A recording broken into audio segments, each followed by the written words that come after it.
So I was just on a walk, I'm a bit winded still, and I got a couple questions on GKI. I've mentioned GKI in a couple of my shorts, and I was super excited today because I went on day 3 of going keto after taking a break.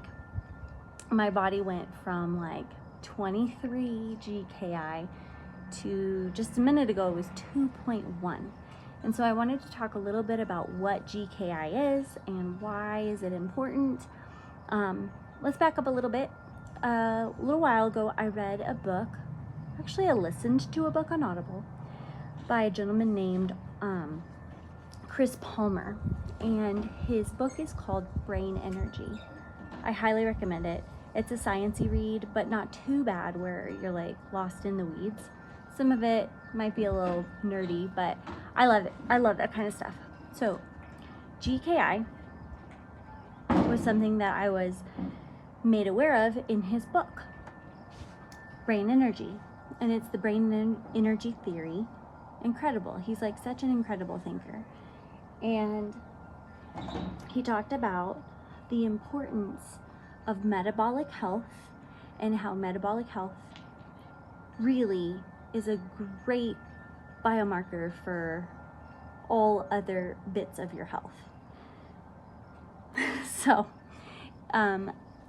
he has a lot of different information on like the studies and all of the things like that, but I'll just give you the gist of it. Is if your metabolic health is doing well, you are doing well. If your metabolic health is not doing well, you are not doing well, because metabolism is basically what makes your body work. When you are at a zero metabolism, you are dead. So if you are healthy in your metabolism, you are alive and you're functioning well, and the different systems in your body are functioning well.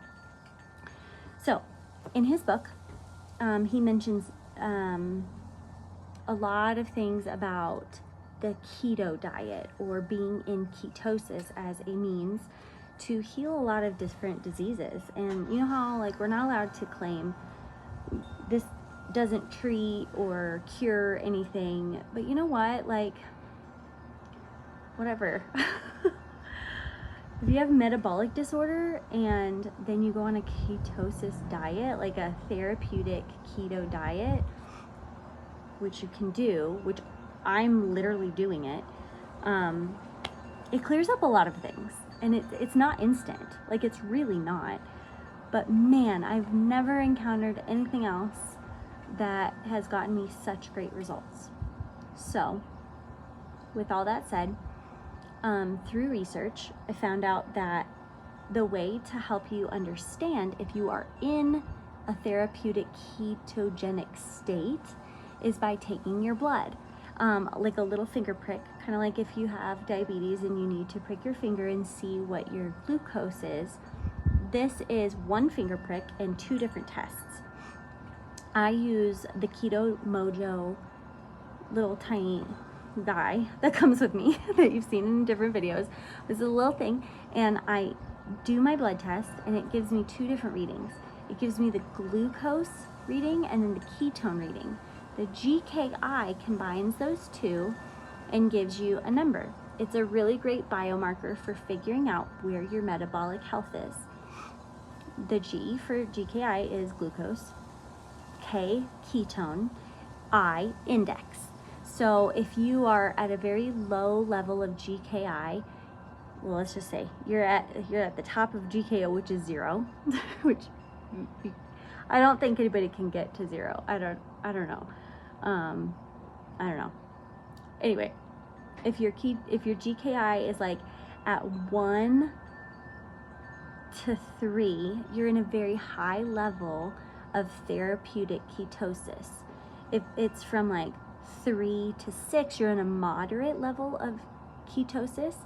If it's 6 to 9, you're in a low level of ketosis. Is it anything over 9, you're not in ketosis at that point. So why the Keto Mojo helps me so much, it's not sponsored or anything, I just bought one and I use it, and it's really helped me a lot, like a ton, is it helps me know how my body reacts to the foods or the stresses that I'm around, the foods I eat and the stresses or stressors that surround me.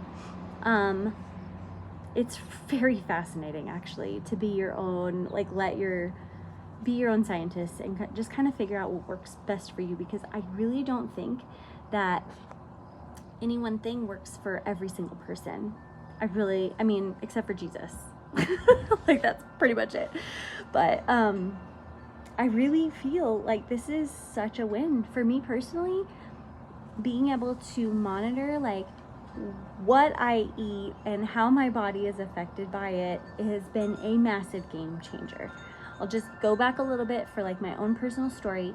Is I was having a health crisis and I went to a cabin and prayed, and in that time I got introduced to the Lion diet, which is meat, salt, water. It's a ketogenic diet because your body goes into ketosis while you're on that diet. It's considered a keto diet. It's just really intense and extremely restrictive. Of course, you're not eating carbs, you're not eating sugar, you're not eating processed stuff, so of course you're gonna get better in some way. But I had been on a very healthy diet for a long time and still being very sick. So I tried meat, salt, and water for about 3 months. And then after the 3 months, I started introducing things back into my diet, like other carnivore diet things, like bacon and butter and eggs and things like that. Started experimenting with them. Some of them went well, some of them did not. And I did that for about a year. I slowly got better. It was not like overnight I felt awesome. I was very sick and I am very well now. And that was 2 years ago. This summer it's been 2 years. So for one whole year I was on this carnivore diet, and then I tried keto for a year, and then I stopped. So that I didn't feel that great anymore. My mental health was still well, but like my body was just having a lot of inflammation. So this has been a 2-year journey for me. So I'm glad I get to be a guinea pig and tell you the hacks. Keto Mojo kit. Get one. You can get one. I think if you sign up for text messages and emails, they'll give you 10% off. But man, incredible health hack. Incredible. So GKI is something that you need to know if you are wanting your body to be in a therapeutic state of ketosis. Right now on my healing journey, I feel best and I'm at my best when I am at a therapeutic level of ketosis. I'm not hungry. I have clear mental energy. My moods are like way more calm and happy. I don't know. I just have a better outlook on life. I'm not as anxious. I'm not as anxious. I'm way more chill. And for me personally, those are all really big things. So that's my long form version of what GKI is. I encourage you to, number one, do your own research. Be your own scientist, really. Just figure out what your body needs and do that. My body needed to be in a therapeutic state of ketosis. And I mean, they stop epilepsy with that, with a therapeutic level of ketosis. It's incredible what they're able to do. In his book, he talks about how people in this therapeutic level of ketosis were able to, not everyone, but a big portion of people were able to reverse some really intense mental disorders, like bipolar disorder, ADHD. Oh man, can I just tell you, when I was in my health crisis, the ADHD symptoms were like off the chart. They were really hard to manage. Right now, I'm in a therapeutic level of ketosis on day 3. So I really don't believe I'm at my pinnacle. Really, I'm still on a healing journey, but my ADHD symptoms have gone very low and very manageable. I'm still able to tap into that superpower of honing in on something and doing a super focus, but it's the negative parts of ADHD that I don't like that seem to be quieted with this specific diet. So do your own research, Keto Mojo, and Chris Palmer's book, Brain Energy. I highly, highly, highly recommend it. Get it.